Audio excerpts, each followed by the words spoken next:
এই মুহূর্তে গড়িয়াহাটে মমতা বন্দ্যোপাধ্যায়ের রোড শো।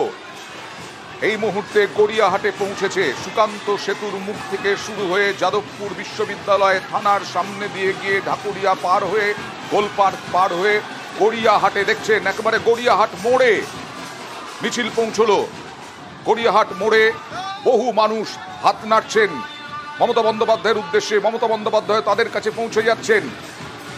একবার ছুঁয়ে দেখার চেষ্টা মমতা বন্দ্যোপাধ্যায়কে, সঙ্গে নিরাপত্তা রক্ষীরাও রয়েছেন সাবধানে এবং দুদিকেই ভিড়। গোলপার্কে পরে এবার গড়িয়াহাট মোড়ে মিছিল পৌঁছলো। 12 কিলোমিটার রোড শো।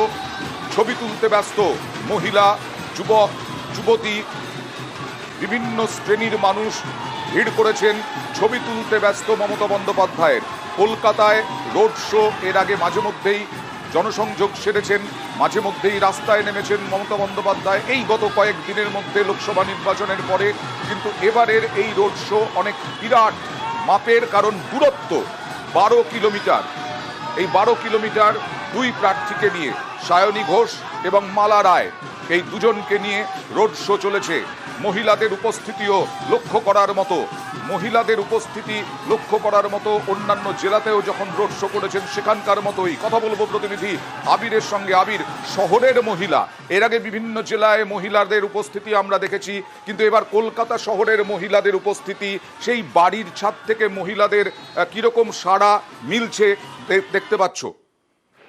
প্রথমত হচ্ছে এখন বিকেলের সময়, দুপুর গড়িয়ে, এবং এখনো পর্যন্ত কলকাতা শহরের অন্তত গড়িয়াহাটের মতো এলাকার রাস্তার দুধারে যেভাবে মহিলারা মমতা বন্দ্যোপাধ্যায়ের রোড শো দেখার জন্য বা মিছিল দেখার জন্য হাজির, উপস্থিত থাকতেন, মোবাইলে ছবি তুলছেন, তাতে একটা বিষয় পরিষ্কার, তাদের তৃণমূল কংগ্রেস মহিলা ভোটকে কাছে পাওয়ার জন্য তারা তাদের যে রাজনৈতিক অস্ত্র বা টুল ব্যবহার করেছিল সেটাতে তারা অনেকটা সফল, এমনটাই মনে করছেন নেতারা।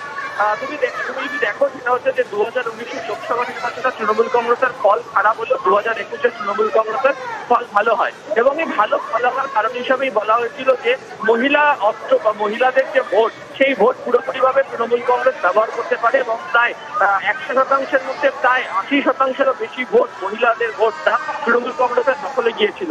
এবং এর একটা বড় কারণ বা অংশ ব্যাখ্যা করতে গিয়ে বলা হয়েছিল যে লক্ষ্মীর ভান্ডারের যে প্রচার, লক্ষ্মীর ভান্ডারকে নিয়ে সামনে যে নিয়ে আসা, সেটি এই প্রথম লোকসভা নির্বাচন হচ্ছে যেখানে লক্ষ্মীর ভান্ডার পুরোপুরিভাবে প্রয়োগ হয়ে গিয়েছে, এবং লক্ষ্মীর ভান্ডারের যে ভাতা, সেই ভাতাও বৃদ্ধি করা হয়েছে। ফলে এই অবস্থাতে দাঁড়িয়ে সেই অংশটি থাকছে।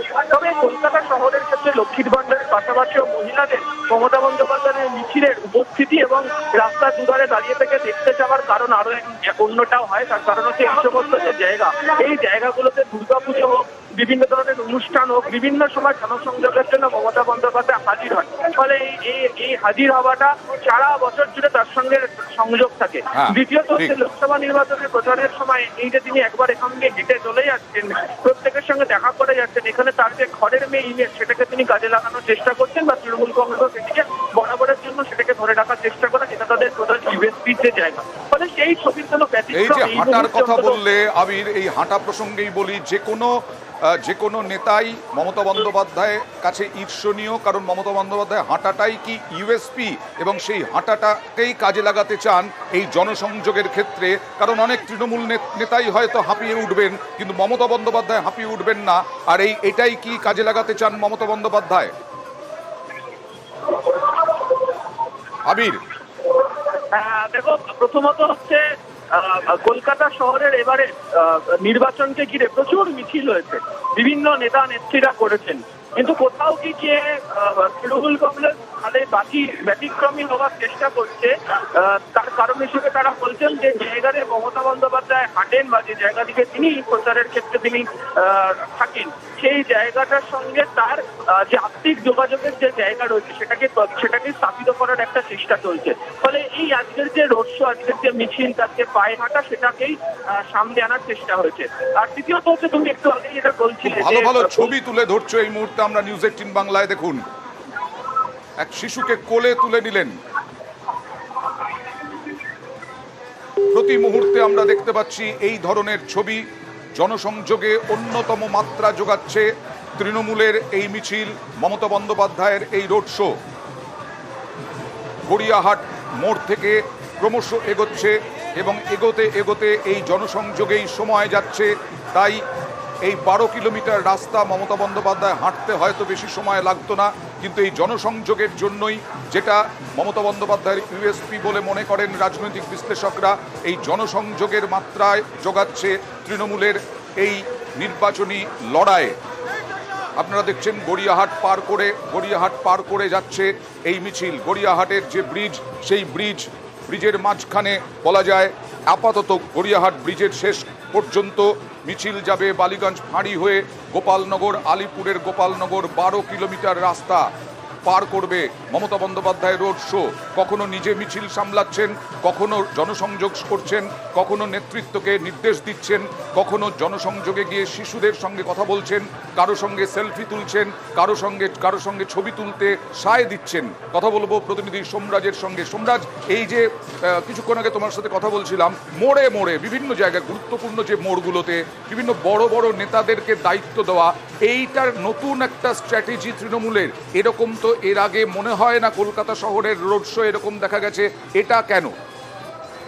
একদমই নতুন স্ট্র্যাটেজি। তার কারণ দক্ষিণ কলকাতা এবং যাদবপুরে নেতাদেরকে বিশেষভাবে দায়িত্ব দিয়ে দেওয়া, বিশেষ করে গুরুত্বপূর্ণ মোড়গুলিতে। সে তুমি যাদবপুর থানাই বলো, ঢাকুরিয়া বলো, বা গড়িয়াহাট বলো, গোলপাড় বলো, এখন এই রোড শো বালিগঞ্জ বাড়ির দিকে এগিয়ে যাচ্ছে। অবশ্যই আমরা যে রোড শো দেখছি, সেই রোড শো এর দুদিকে আমরা দেখলাম যে গড়িয়াহাট মোড় থেকে শুরু করে যেটা গড়িয়াহাট মার্কেটের মধ্যে দিয়ে মমতা বন্দ্যোপাধ্যায় যে রোড শো এগিয়ে চলছে, গড়িয়াহাটের যারা ব্যবসায়ীরা ছিলেন তারা মমতা বন্দ্যোপাধ্যায়ের কাছে কিছু দাবি রাখেন এবং মমতা বন্দ্যোপাধ্যায় তাদের সঙ্গে বেশ কিছুক্ষণ কথা বলেন।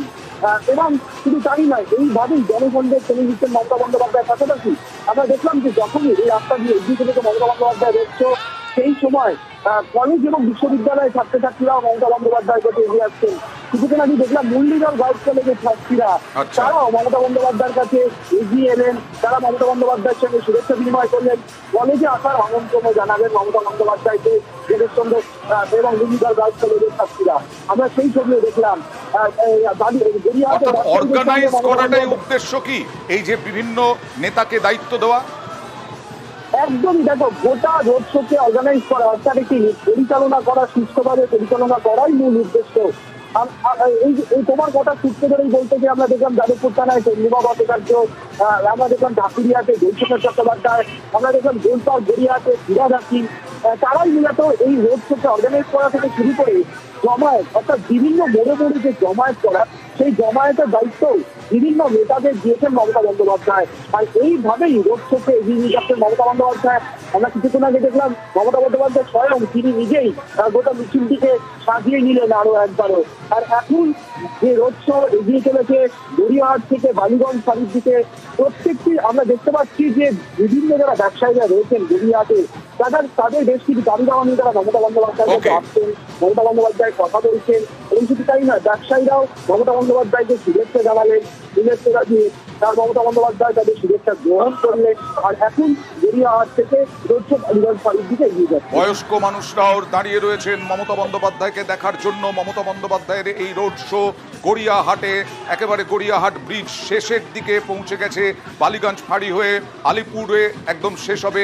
12 কিলোমিটারের রোড শো, জনসংযোগ সবকিছু এই মুহূর্তে কলকাতা দক্ষিণে ঢুকে গেছে। এই রোড শো কলকাতা দক্ষিণে ঢুকে গেছে।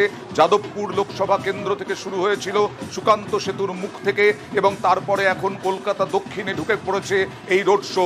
আমরা আসবো এই রোড শো নিয়ে আপনাদের সামনে আরো আপডেট নিয়ে একটা ছোট্ট ব্রেকের পর।